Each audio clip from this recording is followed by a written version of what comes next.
যে যেখান থেকে আমার এই ভিডিওটি দেখছেন সকলকে জানাই আসসালামু আলাইকুম। আশা করি সকলে ভালো আছেন। আরো একটি ভিডিও নিয়ে আপনাদের মাঝে হাজির হলাম। আর শুরু করতে যাচ্ছেন নতুন আরবি ভাষা শিক্ষার আরো একটি ভিডিও নিয়ে।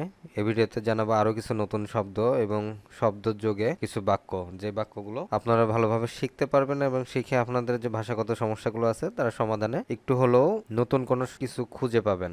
আর যারা চ্যানেলটি ফলো করতেছেন বা আমাদের সাথে আছেন অবশ্যই চ্যানেলটিতে সাবস্ক্রাইব করবেন এবং নোটিফিকেশন বেল বাটনটি ক্লিক করে রাখবেন। তাহলে চলুন শুরু করা যাক আজকের নতুন ভিডিও। নতুন ভিডিওর প্রথমে আমরা যে শব্দটি আজ বা যে বাক্যটি আজ আমরা জানবো সেটি হচ্ছে আমি বলিনি।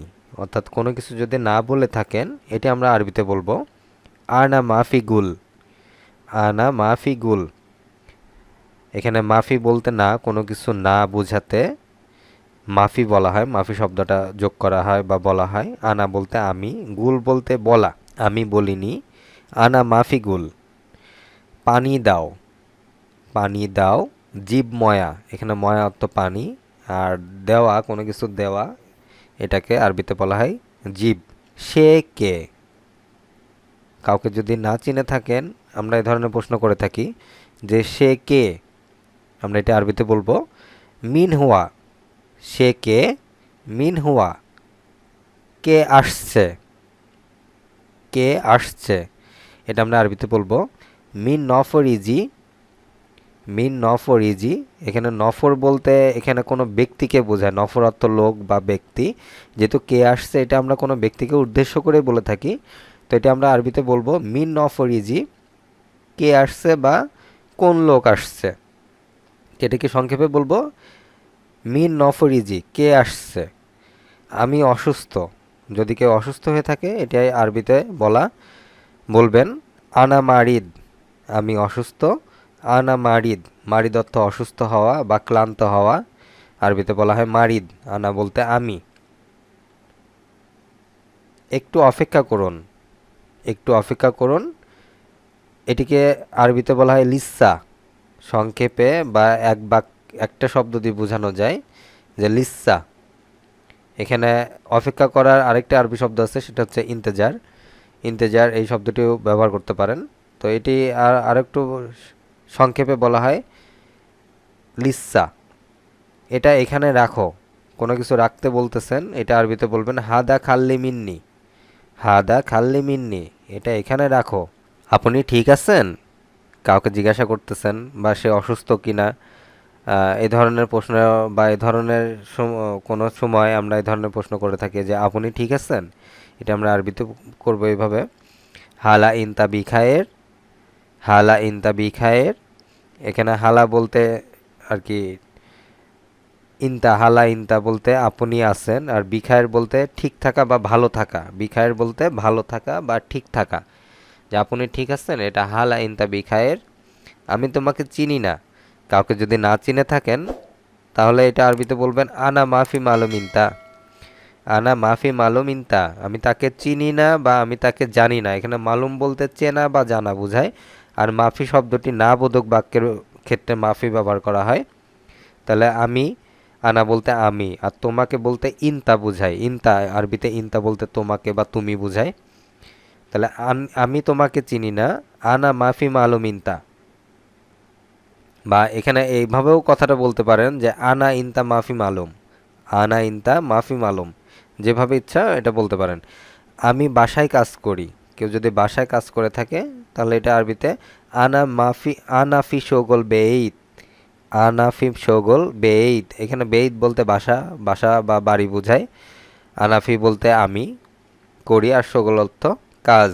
তাহলে আমি বাসায় কাজ করি, আনাফি শোগল বেইত। আজ খুব গরম। গরমের সময় গরম আমরা বলে থাকি এরকম যে আজ খুব গরম। এটি আরবিতে আলিয়ম জিয়াদা হারারা। আলিয়ম জিয়াদা হারারা। এখানে আলিয়ম বলতে আজ, জিয়াদা বলতে খুব বেশি, আর হারারা বলতে গরম।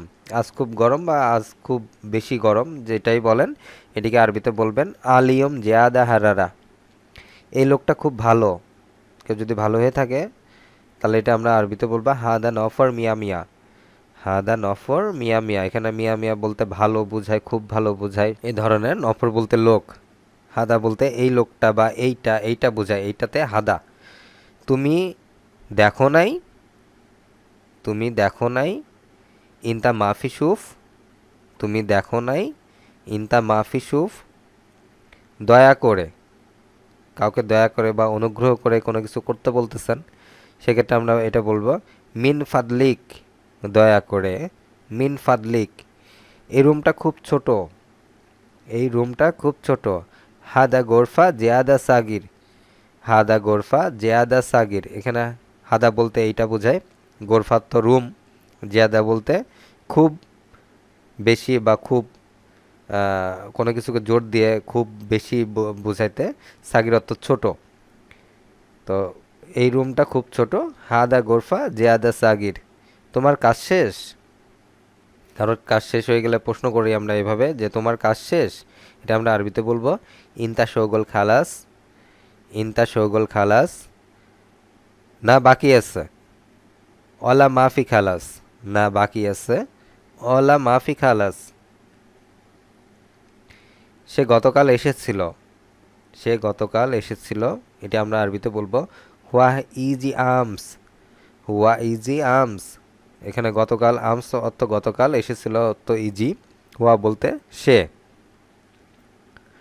এর জায়গাটা অনেক ভালো। কোনো জায়গা যদি পছন্দ হয় বা ভালো হয়, পরিবেশটা ভালো হয়, আমরা এই ধরনের কথা বলে থাকি যে এই জায়গাটা অনেক সুন্দর বা এই জায়গাটা অনেক ভালো। এটা আমরা আরবিতে বলবো। ভালো বা সুন্দর একই কথা আর কি, প্রকাশ করার ক্ষেত্রে। তো এটা আমরা আরবিতে বলবো এভাবে যে হাদা মাকান ওয়াজিদ কয়েস, হাদা মাকান ওয়াজিদ কয়েস। এখানে কয়েস বলতে ভালো বোঝায়, মাকান ওয়াজিদ জায়গাটা অনেক ভালো আর কি। হাদা এই জায়গাটা, হাদা বলতে এই, মাকান ওয়াজিদ বলতে জায়গাটা, কয়েস বলতে ভালো, ওয়াজিদ কয়েস মানে অনেক ভালো। আজ অল্প ঠান্ডা, আলিয়ম শুয়াই বারিদ, আলিয়ম শুয়াই বারিদ। এখানে শুয়াই বলতে অল্প, শুয়াই, শুয়াই শব্দটা আমরা পরিচিত, বা এর আমি অন্য ভিডিওতে আর কি এই শব্দটা ব্যবহার করা হয়েছে। শুয়াই অর্থ অল্প, শুয়াই শুয়াই মানে অল্প অল্প বা আস্তে আস্তে, এটা বোঝায়। বারিদ অর্থ ঠান্ডা, আলিয়ম অর্থ আজ, তাহলে আজ অল্প ঠান্ডা, এটি বলবো আমরা আলিয়ম শুয়াই বারিদ। ধন্যবাদ প্রিয়, কোনো প্রিয় ব্যক্তিকে যখন ধন্যবাদ দিবেন তখন আমরা এটা এইভাবে বলবো শুকরান হাবিবা, শুকরান হাবিবা। এখানে প্রিয় বলতে কাউকে প্রিয় বা নিজের পছন্দের কাউকে যখন আমরা ধন্যবাদ দিই তখন আমরা এটি এভাবে বলবো যে শুকরান হাবিবা। কত হয়েছে, কোনো কিছুর দাম, কোনো কিছু কেনাকাটার পরে যখন আমরা বলি যে কত হয়েছে, সেটা দাম হতে পারে। দামের ক্ষেত্রে আমরা এই কথাটা বেশি ব্যবহার করে থাকি। তো এটা আমরা আরবিতে বলবো কাম হিসাব, কত হয়েছে, কাম হিসাব। তুমি অবশ্যই ওখানে যাও, কাউকে যদি অনুরোধ করে বা অবশ্যই কাউকে যেতে বলতেছেন আপনি, যে কোথাও যাওয়া উচিত তার, তো এটা আমরা আরবিতে এভাবে বলবো ইনতা রোহ লাজেম হুনাক, ইনতা রোহ লাজেম হুনাক। ইনতা বলতে তুমি, রো বলতে যাওয়া, লাজেম বলতে অবশ্যই, হুনাক বলতে ওখানে। আমি আবার বলছি, ইনতা বলতে তুমি, রোহ অর্থ যাওয়া, লাজেম অর্থ অবশ্যই, হোনাক অর্থ ওখানে। তাহলে তুমি অবশ্যই ওখানে যাও, এটা আমরা আরবিতে বলবো ইনতা রোহ লাজেম হোনাক, তুমি অবশ্যই সেখানে যাও। লোক কম, কাজ অনেক বেশি। আমরা অনেক সময় কাজের ক্ষেত্রে এ ধরনের বলে থাকি বা এই ধরনের পরিস্থিতির মধ্যে পড়ি যে লোক কম, কাজ অনেক বেশি। তো সেক্ষেত্রে আমরা এটা আরবিতে বলবো শুয়াইয়া নফর লাকিন শোগলফি জিয়াদা, শুয়াইয়া নফর লাকিন শোগলফি জিয়াদা। এখানে শুয়াইয়া বলতে অল্প বা কম বোঝায়, নফর অর্থ লোক, লাকিন অর্থ কিন্তু। এখানে কিন্তু কথাটা আমি উজ্জ করছি, অর্থাৎ এখানে দেই নাই, কিন্তু শব্দটি যোগ করা যে লোক কম কিন্তু কাজ অনেক বেশি। তো কিন্তুটার ক্ষেত্রে লাকিন শব্দটি ব্যবহার করা হয়, অর্থাৎ লাকিন অর্থ কিন্তু, সগল অর্থ কাজ, ফি জিয়াদা অর্থ অনেক বেশি, ফি জিয়াদা অর্থ অনেক বেশি। তাহলে শুয়াইয়া অর্থ অল্প, নফর অর্থ লোক, লাকিন অর্থ কিন্তু, সকল মানে কাজ, ফি জিয়াদা মানে অনেক বেশি। তাহলে লোক কম, কাজ অনেক বেশি। অল্প লোকে এই কাজ সম্ভব না, বা অল্প লোকে এই কাজ সম্পূর্ণ করা সম্ভব না, অল্প লোকে এই কাজ সম্পূর্ণ করা সম্ভব না। এটাকে আমরা সংক্ষেপে বলতে পারি অল্প লোকে এই কাজ সম্ভব না। তাহলে এটা আমরা আরবিতে বলবো শুয়াইয়া নফর মা একদার কাম্বেল কুল্লু সগল। শুয়াইয়া নফর মা একদার কাম্বেল কুল্লু সগল। এখানে শুয়াইয়া নফর বলতে অল্প লোক, মা একদার অর্থ এই কাজ, সরি, মা একদার অর্থ হচ্ছে সম্ভব না, কাম্বেল অর্থ সম্পূর্ণ করা, আর কুল্লু সগল মানে সম্পূর্ণ কাজ, সম্পূর্ণ কাজ সম্পূর্ণ করা আর কি সম্ভব না, সম্ভব না। তুমি যাও ইনতা রোহ, তুমি যাও ইনতা রোহ, তুমি কাজ পারো না। কেউ যদি কাজ না পেরে থাকে এটা আমরা আরবিতে বলবো লা ইনতা মাফি সগল, তুমি কাজ পারো না।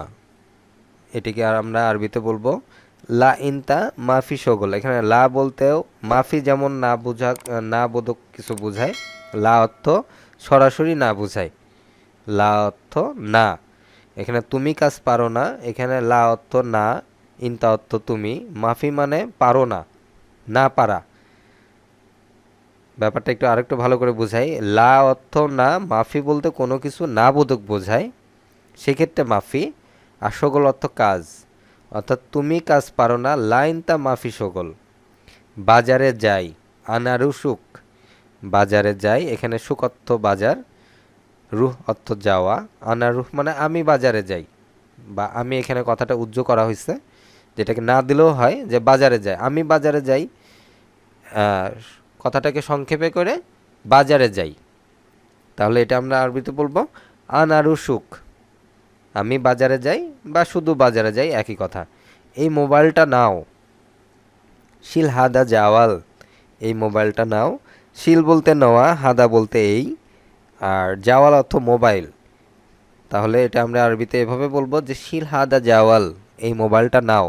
আমি বলি, কোনো কিছু বলা, নিজে বলা। আনাগুল, আমি বলি। আনাগুল, আনা অর্থ আমি, কোনো কিছু বলা, এটা হচ্ছে গুল, আনাগুল আমি বলি। আজ এ পর্যন্তই।